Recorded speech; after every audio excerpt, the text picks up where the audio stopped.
ओमफ्राय सनाफोर मा खालामनो हारसिं मानसि मिथिखाना आंखौ लेंहरबाय थायो सप्तायावनो खननै लेंहरोमोन ओमफ्राय आङो एकदम जेने दाना सप्तायाव खनसेबाबो थांथारनांगौ जायो आरोना सनाफोर आं पुलिस केस होसिगोन खुलुमबाय सनाफोर आंनि जबान इउटिउब टाइमखौ फिन खेबसे बारलायबाय साबाय मा जेव भगवान होननाय महर लाना सनाफोर दाम गैयिनिफ्राय आंनि आखायाव दं दिनै देसि आसाम ट्रेक्टर डेट मिन्स अमा बेदर लानानै फैबाय आं दानिसो सनाफोर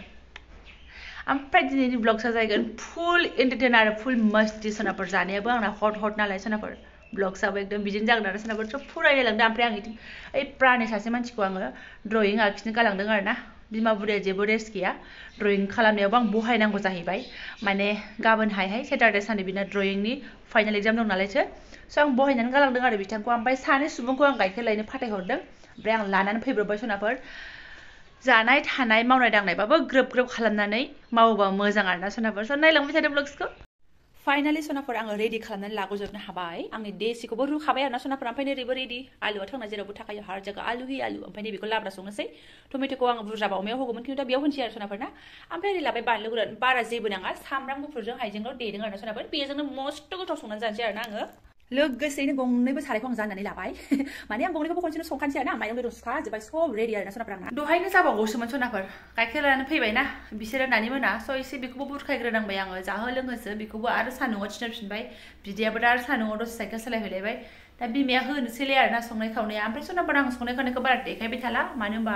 आजिखालि बयबो मास्टार शेफ पास जाखानो गोजासो हौवा जा हिन्जाव संनायखौ रोंखाजोबो लाब्राखौथ' लाब्राखा आरो अमा बेदराथ' सबसे इजिखा बेखौ बयबो रोंखायो ओमफ्राय आरो सोरबाफोर एसे डाउट जायोबा संनोसो आंनि सिगांनि भिडिअ दङ अमा बेदर संनाय स' बेखौ नायहैबानो जाबाय सनाफोर आं दा संनायखौ इलुइला देखायला जास्ट उपराव एसे देखायसै गोथाव ओरै सेरनानै लागनो हाबाय लाब्राया सनाफोर आरो ओरैहाय दङ आंना नै मांसआ दासो एवहांदों नालायसो कालारा मोजां जाथ'वाखै खोबहाब एवनानै बेखिनियाव सौफैनो हाबाय सनाफोर आङो ओमफ्राय नै बानलु गुन्दैखौबो लानोसै अमा बेदराव गोसाव जायो नैबे दिनै गोरानखौनो होनोसै आं दहायो बानलु हाखावनानै होनो बावदों नै बारा होला नै एसे बुरजा होनोसै आरो माथोबाव नैबे मोनसेया लाब्राया दै हरखाबाय आरोना सनाफोर ओमफ्राय नै बोखार फैला नायबाय आरोना सनाफोर आङो नायबानो एवजेननायनिफ्राय जानो लुबैखायो आरोना आङो आरो जाबाबो जाजाबाय मानो होनबा आङो बहुद गोबाव रुखादों नालाय मोननायसो एवनानै रुखादों मोनबायानो बियो ओमफ्राय खिन्थु दै होनानै अब्लाबो आलुफोरखौ एसे रुइहोबावनोसै आरोना नायदो सनाफोर लथब दै एसे होबाय सनाफोर एबारनो बेखौ अरा गावनि खामानिखौ मावबाय थानोसै आं आंनि खामानि एक्सट्राखौ मावनोसैलाय लाब्रा ओंख्रियाव दै होस्रांनानै लागनो हाबाय नालाय सनाफोर ओमफ्राय एसे देलायसैलाय बिमा बुरिया 20 थाखानि संहोलां देलायहोलां माथो खालामनो सनाफोर नै 20 थाखानिल' आंना फिसाजोनि थाखायनो फोननो मोना ना दा एसे गैथ'वा नालायथ' फोननानै लाखानोसै ओंख्रि गोदौबानि नै सिबायफोर दख्ला दख्लि जाजोब्बाय आसुगुरफ्रानो एसे फोननानै लानोसै आं आसुगुराबो लावगलाबायनानै दं नालाय आथिंफ्राबो ग्रेड खालिनि 9 नाम्बार सेन्देल गानग्रासो नालाय दखानाव माया देरसिन दं बेखौसो गोदाव सोरावखा एसे लागायनानै लानोसै आं सनाफोर मा आथिंखौ देखायलाबायखो होननानै गाज्रि दामोनसै आरोना सनाफोर माने आङो संनायजों लोगोसे बेखौबो मावफाबाय नालाय थ' ब्लग्सआव बेखौबो सामिल खालामबाय मा खालामनो आं दामि आलथा बायखाला दाना बिदिनो आरो रिमभारबो गैया नै सायावनो फोनसिनानै लानोसै आंना खोबबानो जानायालाय माथो जानोसैब्रा फिसाजो सफैयावनो फोननानै लागनो हाबाय आरोना दामि आलथाफोरखौनो बायखाला आङो दाना ओइ रानलाङोसो ना हारसिं फोननाय जायो नालाय रानलासो लस जायो स' 100 थाखानि आलथा फैसायस्लाय नोङो फिसालानि टिफिनि दाम ओंखारो आंहा खननैनि 20 थाखाजों सोलिगासिनो आं सनाफोर बहुद फैसा सेभ खालामो आं सनाफोर खामाय रोङा दामि बुस्थु देलायलाय आरो माथोबाव नङा होमबा सनाफोर दाथ' नै गोजां बोथोर जाबाय थाव गोथांसो लागायबावनोसै आरो माथोबाव एकदम थाव गोथाङासो जोंहा एकदम फोनबा दाद थायोना गोदोनिफ्रायनो थाव गोथांजों देरबोनाय लागायो आं गोजां बोथोराव थाव गोथां बोरैयासो होनो थाव गोथांखौ मानो लागायो नोंलाय होननानै माबाफोर बडि लसनफोर बायनानै लाबा मा जायो होनो आरो थाव गोथांखौनो मोजां मोनो आङो बायनोथ' हायो मोजां मोनो नालाय फैसायाबो सेभ जायो बडि लसननि फैसा सेभ जानोसै ना थाव गोथां फोननानै सनाफोर कालारफोरखौनो इसोरा गोसोम दाना हरखाबाय बेखौलाय बडि लसना फुरखांहोनो हायो ना मा खालामनो हायो स' सिदोमा जानानै थानांगौल'सो ना गोजां बोथोरावहाय आथिं आखाइ गावैल'सो नांगौना स' थाव गोथाङानो खामानि होयो सनाफोर थाव गोथाङानो मोजां नो टेनसन ओमफ्राय एसे गोसोमसिन जानो नागिरो आरोना बोरैबा गोसोम नुयो जेबो नङा गोसोमालाय आरो माथोबाव बोखारनानै एसे एरलायबाय सनाफोर नै बिदि महर जागासिनो लाब्राया एसे जबावथोंसै मोजाङैनो बेनिफ्राय नै बेहाबो आयै बुर होनलायनाय गोदौगासिनो दं सनाफोर आरो गोदौबावथारथोंसै मेकआप टेकआपफोरजोंथ' लेना देनायानो गैखाया माथो होनो मोखांफ्रा मेकआप जानायानो नंखाया आंना ओरैबायदि मोखांखा बै गोदो सिख्लायावहाय ख्रिस्टि मोसानायफ्राव बैसागोफ्राव आरिफ्राव जेनेबा साहित्य सभा जाबा ख्रिस्टिफोर मोसायामोन होनबा मोसाग्लांनाय माग्लांनाय बारदै सिख्ला आरि जोंबो बिदि मोसाबोदों नालाय बे समावहाय बे आब'मोना एसे देलायनानै होयोमोन आरो फोथा गोजा गुवार गुवार फोननानै होनोसै ओमफ्राय मेकआप एसे लागायनोसै भगबान आंहाथ' मालासो सुनो मोनगोन सानोमोन बेफोरबायदिनिफ्राय आङो एकदम बिराद गोजानाव आरोना सनाफोर एकदम फुजुलिना दोनना गैया आंहा माने देलायग्रायानो मा दं आंनाव बे आलिब लेला खालामनो मुसुगुराव एसे दङ ओमफ्राय काजलाबो उन्दैनिखौसो होबावो काजल थेमाखौसो फोनबावो दाना बायबावलासो उन्दै मोननानै बेखौनो लागायबाय ओमफ्राय सिन्दुर आरोना सनाफोर ओमफ्राय बे खानस्रिबो मावा बायदि गुस्थियावहाय एसे लिपस्टिक लागायनो थाखाय लिपस्टिक दं आरो सनाफोर बेनोल'खा गैखाया देलायमांग्रि नंखाया आंना बेनो नुनायावसो देलायमांग्रिफोर नुयो नामाथाय आं बेखौ बुंनो रोंला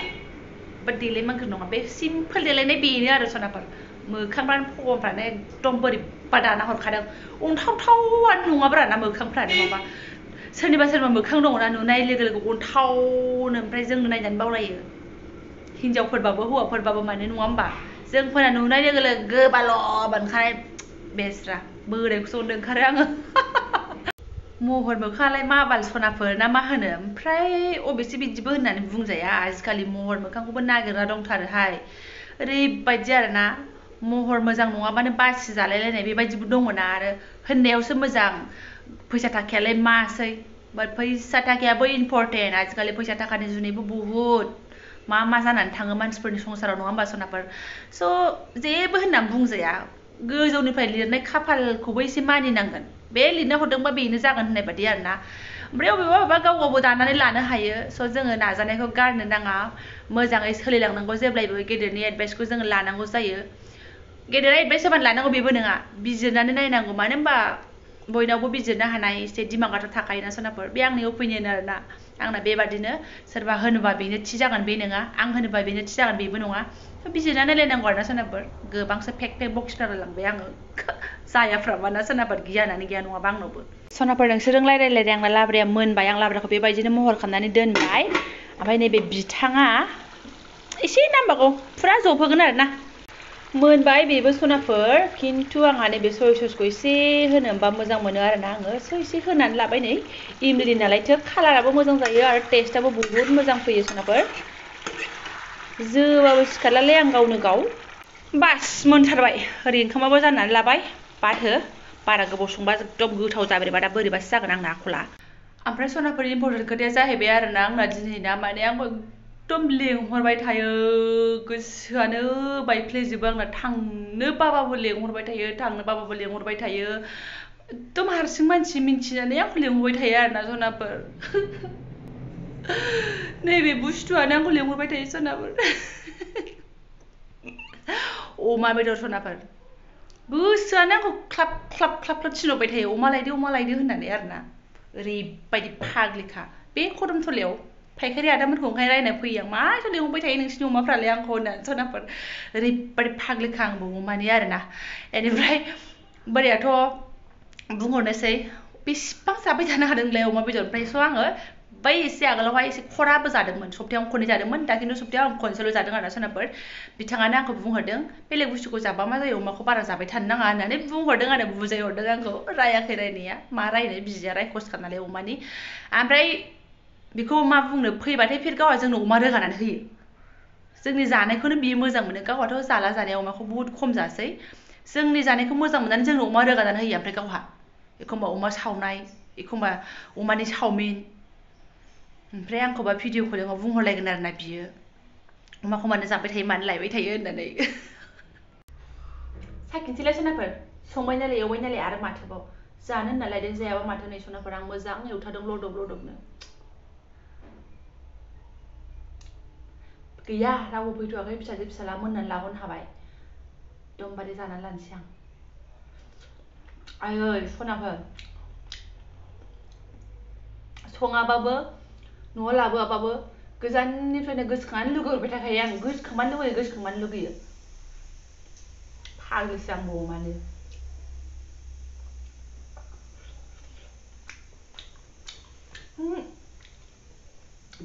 गोथावखौ सोर लुगैया जानो फाग्लि बे जायै मानसिफ्रादि बोरै जायालासिनो थायोथाय आं थानो हानाय नङा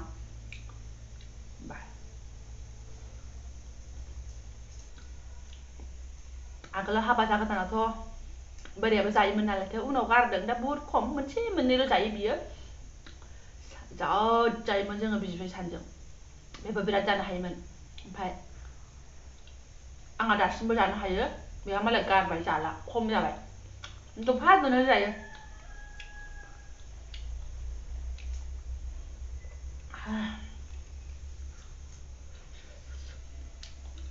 फिसालायाबो आंखौसो एरना होबावलायो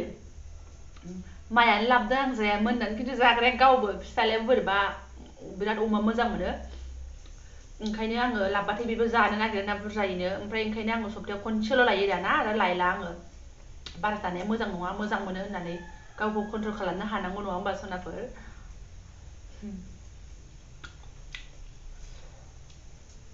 आरो न'आव थांबाथाय मोनजानाय नंखाला जाथ'खाला नै सम न'आव थांसै नालाय न'आवहाय जोंना अमाया खम मोनजायो एसे गोजानाव लायनांगौ नालाय खाथियाव मोननायखायसो जाबाय थानाय जादों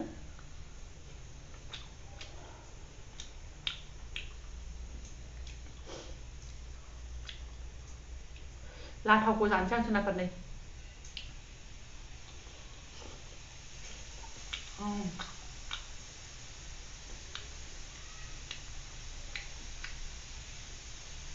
सोर सोर अमा मोजां मोनो खिन्थाहरदोल'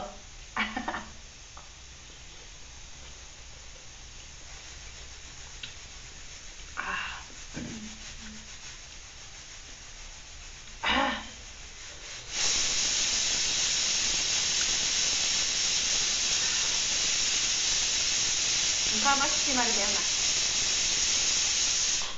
बिदि अमा जानानै अमा बायदि जायाबालाय आरो माथोबाव बेखौनो आरो टेनसन जानोसैलाय अमा बायदि जालांबाय आङो उदैया देरबाय 4 मास 5 मास प्रेगनेन्ट बायदि जाबाय टेनसन जानोसैलाय जानायावबो जेनाबा जेबो नङा खमायनो हायो देहायारि आरो मा गावनि सायावसो टाइम होनांगौ मानसिफ्रा टाइम मोना होनो 4टायाव सिखार ओरैनो जों नर्मेलि 5टा 6टायावसो सिखारो 4टायाव सिखार नोङो 1 घन्टा टाइम हो गावनि देहाखौ आं दा फिसा गोरलैया समान समान सिखारफानो नागिरोना आरो फुङाव सोरां सोरांसो जानो नागिरबाय थायो आं सिखारनो हाया नालाय देहाया बेबादि जानानै दंथ'यो आरो आंना नङाबा बेनिफ्राय पातलासिन जाबावो एकदम फिट फाट जानानै थायो आङो बिखाबो एसे बिनानै लाबदां नै हाननानै लालायलायबावबायसो आं बिखाखौबो एसे जानोसै ओमफ्राय मा होनो सनाफोर आङो आगोलावहाय बिदिनो 58 59 बिदि लाखियोमोन आरो गावनि अजनखौहाय ओमफ्राय खिन्थु नै दा 60नि बारनानै दं दे आङो ओमफ्राय आङो 60नि खम खालामबाबो आं 60आव लाफिनगोन आरो 60आव केजिआव थागोन सनाफोर गोजौजों मोदोम माबाजों नांगोन ना मोदोमखौबो स' आंना 5.5 नालायथो स' अजना 60 केजिसो थानांगौ होननानै डक्टरफ्रा बुंदों आरोखि आं सोरबा सोरनाबा सोंदों नालाय मानिबा खामानियाव थांबा बेफोरखौ सोंफायो नालाय आङो थ' बुंदों आरो सोरनाफोर स' आङो 60 केजिआव लाखिफिनगोन आरो दा एसे बारा जानानै दं खिथाला आङो बेसेबां बारा जादों ओमफ्राय सोरनाफोर भिडिअखौबो बेखिनियावनो दोनथ'नोसै आङो बहुत खोथा रायलायफ्रांबाय नलेज गैयाबाबो मालाबा गोसोनि खोथाफ्रा ओंखारलाङो रायलायनो बाराबा बुंफ्रांबायबा माफ खालामदो पेटार बुंफ्रांबायबा माफ खालामदो बेनिफ्राय जायफोरा गोदान चेनेलखौ साबसक्राइब खालामनानै गालांदोलाय सनाफोर आङो ओंखाम जानायखौ देखायबाय थाला आं जानानै देखायखाबाय अमा बेदरखौबो संबाय जखन जानानैबो देखायबाय आङो नै जाबावनोसैसो आरो फंबाय बिनानावमोन भिडिअ हगारनाय लोगोफोर भिडिअ हगारनायखौबो आंबो नायनोसै सनाफोर एसेयावनो दोनथ'नोसै दा नै फिसाफोरबा थुखैस्रांनांसिगौ खामानि ग्रोब आरोना सनाफोर दोनथ'नोसै आङो प्लिज अननानै साबस्क्राइब लाइक कमेन्ट आरो हायोबा शेयार खालामनानै गालांदो बारा एक्सपिरियेन्स गैयाबानो बुंनो रोंलायलाङाहाय बुंब्र' जानाय सोनाफोर थेंक इउ सो माच